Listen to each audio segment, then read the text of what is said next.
Buenas noches, a continuación voy a realizar este podcast. Yo soy Jesús Daniel Grimaldo González y este podcast va dedicado a Ludwig van Beethoven, este músico y compositor, pianista y violinista, nacido en la ciudad de Bonn del año de 1770, puesto que el padre de Beethoven lo declaró como su hijo de 2 años después de haber nacido. Sin embargo, en el acta de bautizo lo comentaban como certificado el día 17 de diciembre. Beethoven fue su forma, la enseñanza no se dio de forma armónica y con las mejores herramientas pedagógicas, sino que al contrario, Beethoven fue obligado desde los 4 años a practicar piano durante largas y extenuantes jornadas, momentos que a su vez se encontraban aderezados con el alcoholismo crónico de su padre, quien incluso lo sometía a lecciones nocturnas cuando apenas era un pequeño niño. Bueno, más allá de los problemas de personalidad que estas crueles técnicas de aprendizaje pudieran causar, el talento de Beethoven, heredado de un abuelo pianista, dio frutos pronto, pues a los 7 años, el 26 de marzo de 1778, dio su primera presentación en público. En ese momento también se inició en lecciones con otros maestros, demostrando de inmediato avances sorprendentes en los campos de la composición y la interpretación del instrumento. De esta época su influencia más importante fue su profesor Christian Gottlieb. Y como en ocasiones ocurre, la mayoría sorprendió a Beethoven con grandes pérdidas y llegadas de grandes responsabilidades. En este sentido, este virtuoso de la música académica tuvo que perder a su madre a causa de la tuberculosis. Si eso no fuera suficiente, su padre enfermó de depresión y se entregó con mucho más ahínco al alcohol, terminando por cometer ciertos delitos que lo llevaron a prisión, falleciendo 5 años después de su esposa. Beethoven desde el primer momento se hizo cargo de sus hermanos, teniendo que emplearse como violinista en una orquesta, así como profesor de piano, y así pasó más de 10 años en Viena, como un músico únicamente independiente, hasta que pasados los 30 años, no obstante su genio y talento hicieron que la emergencia económica durara poco, puesto que a los pocos años ya contaba con una gran reputación como compositor, produciendo obras que los editores musicales se disputaban a capa y espada, y que al público vienés, sobre todo la élite de la aristocracia austriaca, se peleaban por escuchar, identificando en el músico alemán el próximo genio que les regalaba la época, después de la muerte de Mozart. Sin embargo, esta etapa tampoco sería fácil para Beethoven, quien comenzaría a enfrentar a un nuevo enemigo, su pérdida de la capacidad auditiva.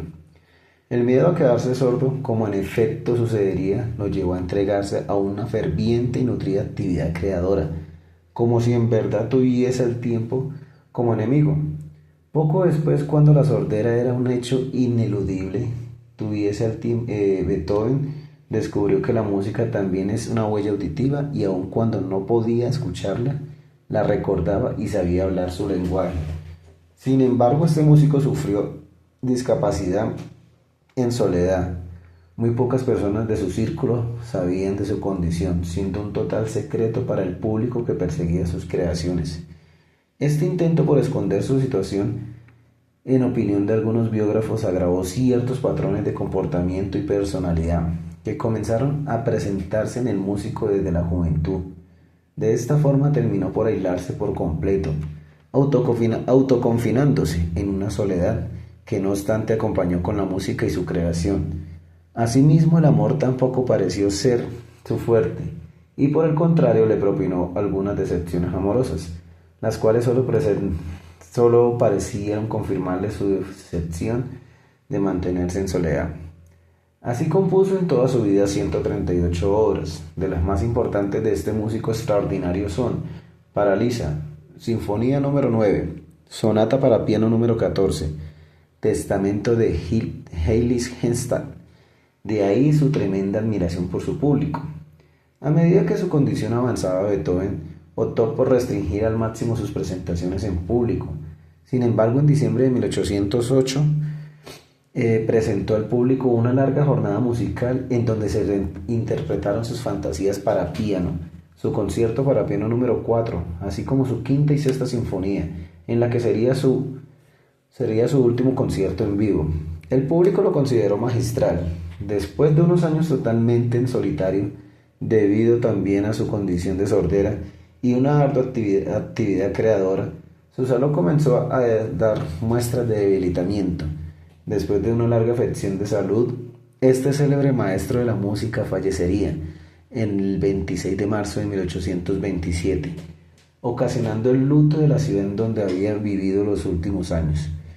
Pues de esta forma se da a entender de la vida se da a entender de la vida personal de este genio de la música como una vida entregada a la creación. No está exenta de vivir grandes crisis personales, al tiempo en que puede resultar altamente contrastante como un individuo puede llegar a llenar su creación de hermosos sonidos y timbres cuando vive una vida de silencio y aislamiento, más allá de lo paradójico de un genio musical sin capacidades auditivas que no solo demuestra que el sonido es también una huella auditiva, sino que la discapacidad no está peleada con el talento y la creación. Soy Jesús Daniel Grimaldo González y este es un podcast más de Ludwig van Beethoven.